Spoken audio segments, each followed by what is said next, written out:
Hello and welcome to this new video. Today I want to introduce you to an application that I developed, which is a NAC to solve a small, actually big problem that affects almost all companies using Entra ID. The problem concerns the security of the ports, for example, on the switch, so the access. If I have ports configured with 802.1x, unfortunately, I can't use Entra users and I need a NAC. As we all know, NACs are very expensive, and this NAC is intended as a simple solution. And in any case, it has a price, but it's affordable.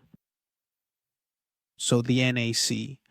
This is the application, as you can see, that I'm going to explain to you. Here you have the system summary and therefore the data, the backup. The synchronization with Entra, the essential services, and the updates. The updates, which I'll show you right away, are divided into two categories: Ubuntu updates and application updates. Then here we have the authentication flow, so those that were successful and those that failed, the connected devices. In this case, there's just one, which is my computer that I'm going to disconnect. And once it's disconnected, you'll see that it will show us the 7 VLANs. This will go offline. Recent authentications, recent, and that's it. That's all here. Then in the SOC dashboard, you can expand it if you want. We have all the necessary telemetry. We have the live endpoint, the connected computers, successful or failed authentications, the switches that are online or that have failed. Then the top failed users, top failed devices, and top reject reasons. Then from the logs, you can see why it failed, various indicators for telemetry and so on, users. This is done because maybe in a small company you have nothing, you don't even have a server. For example, LDAP, you don't even have computers joined to the domain, so 0 users and no domain. The groups, for example, to create groups for VLANs in Identity Federation. Here we have all types of local federation, user LDAP, LDPS, SAML 2.0, Entra ID. In this case, I have configured Entra ID, my tenant, a group of computers, a group employees, and a network administrators group. The computer is not managed via Intune, but I can still import it via I view the members and I have my computer. Here I have a test user, and here I have other members, including my own, my username, SAML 2.0, etc. We have the ability to create VLANs and also specify the subnet and gateway. This is just for informational purposes. Radius with the types of authentication, of course. In this case, I have added my Cisco switch, here it is, and the snapshot. Every time we make changes, the system takes a snapshot so I can roll back in case of problems. Device. Here, all the devices that have connected are listed. And through the MAC address database, it automatically recognizes what type of device it is, in this case, a computer. Authentication, if we want to use the authentication policy, or access. In this case, I used access, for example, network. If I click edit, you'll see domain CrazyNet.io, because this NIC can manage more than one domain assigned to the network admins group. Authentication comes in, the computer is compliant with any device, but I can also specify it. If the certificate is valid, access is granted. And in this case, it will assign me VLAN 900 for the CCTV. So for the CCTV, it deserves a moment of attention when we have a switch configured with 802.1x. Obviously, with the certificate, the switch recognizes the NAC or the Windows Server. If you use Windows Server, it recognizes the user. But for the cameras, instead, the SSDV is different. In this case, the NIC, through the MAC address, recognizes that it is a CCTV and assigns it to the VLAN. Correct. Then we have our certificate authority. Here we can create and generate certificates or import certificates, for example, from Entrust or our public certificate. Here we have the various types of configuration, whether it's Microsoft Intune, Entry ID, or via GPO, if you have a Windows Server. Vulnerability. This is something very interesting. The system connects to these sources to search for exploits. If there are any critical events, as in this case, it will notify you that it is critical with a score. Or if updates have been released, you will receive this green symbol indicating that it has been resolved. Compliance, another very interesting feature regarding compliance. The system checks whether it is compliant or not with various regulations such as ISO 27001, GDPR, and so on. Security check, here it tells you what you need to fix in order to achieve a higher score. Then, for example, standards. Here we have all of them.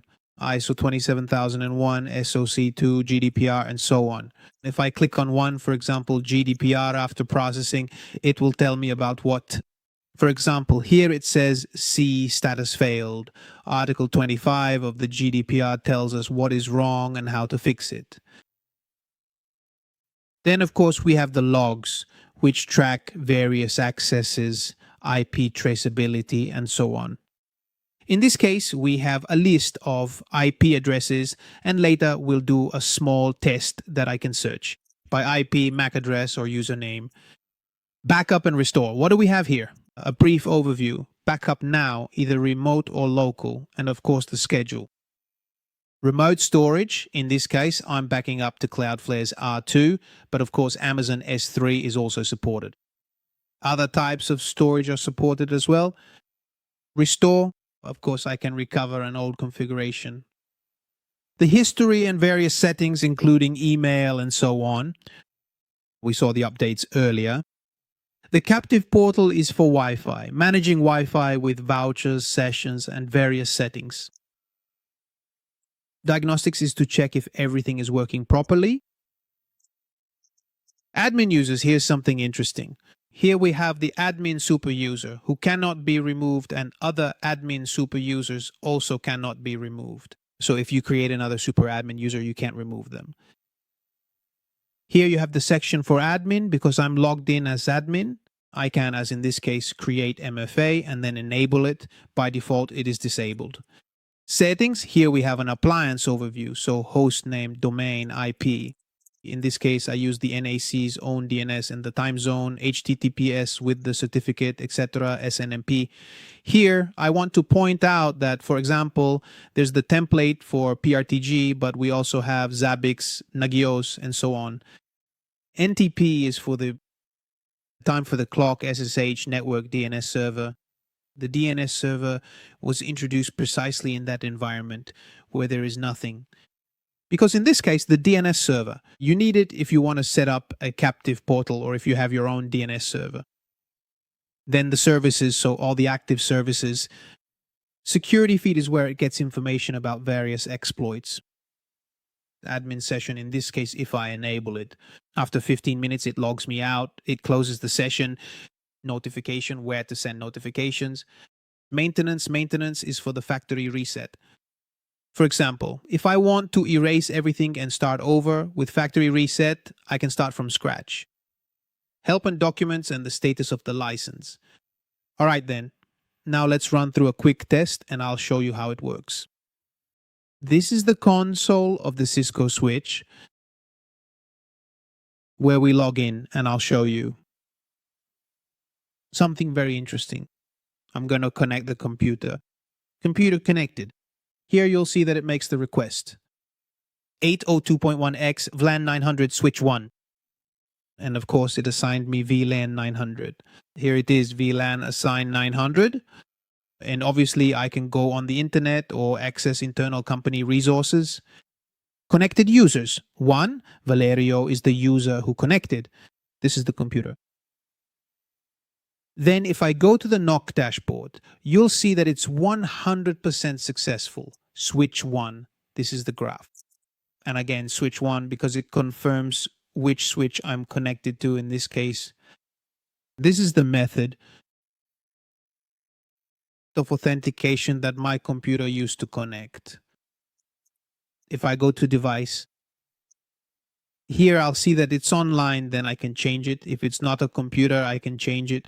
So the MAC address, the vendor, and when I connected, and who the connected user is. When we look at IP traceability, here in this specific case, it is identifying me as the user, which also consistently remains recorded as system logs, by the way. And of course, I can easily search for specific users or individual MAC addresses by using the dedicated search field provided here. Now, it would also be interesting to do a small test, a simulation, for example, if 100 or more computers were to connect to the PortGuardNAC. And let's see how the dashboard behaves. So the whole telemetry part. Okay, in this case, 171 users have connected 268 devices. Right here, this detailed view shows us exactly which specific switch and also which VLAN is being most heavily used at the moment, especially in case we wanted to perform some manual VLAN balancing across the network. Furthermore, over here are the active users, followed by our comprehensive main dashboard and our secondary monitoring dashboard. SOC and NOC, it shows us the users, the success rate regarding authentication, switch rejections, and then possibly also the recently seen. Here we have the live endpoint list, which if I want, I can scroll through entirely. Now let's open it.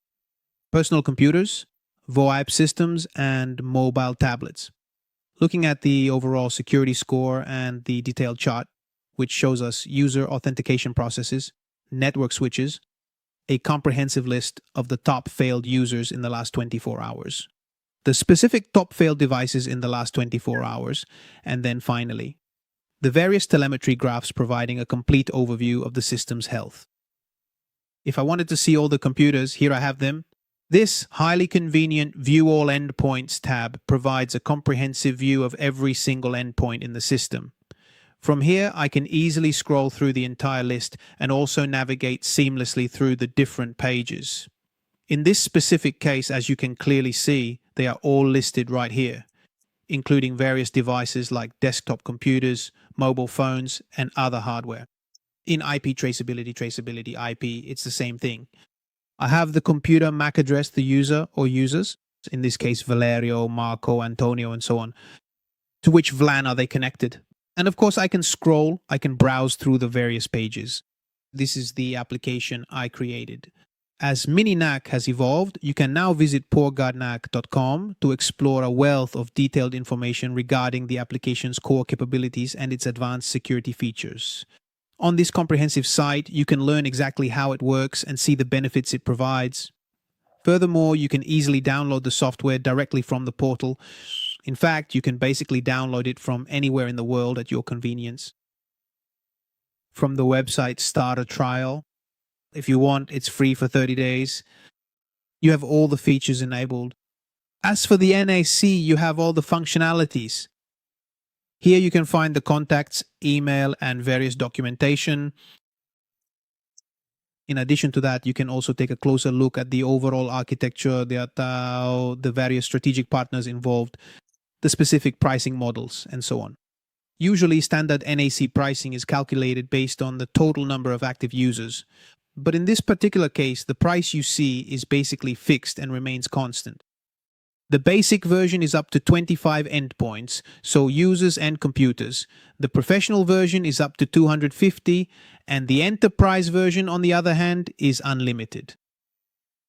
Exactly with a fixed price, making it easy to manage even when it comes to budgeting. So if you want to try it, click, download it, install it. If you have any kind of problem, you can contact me. If you have specific needs, you can contact me, and see you soon.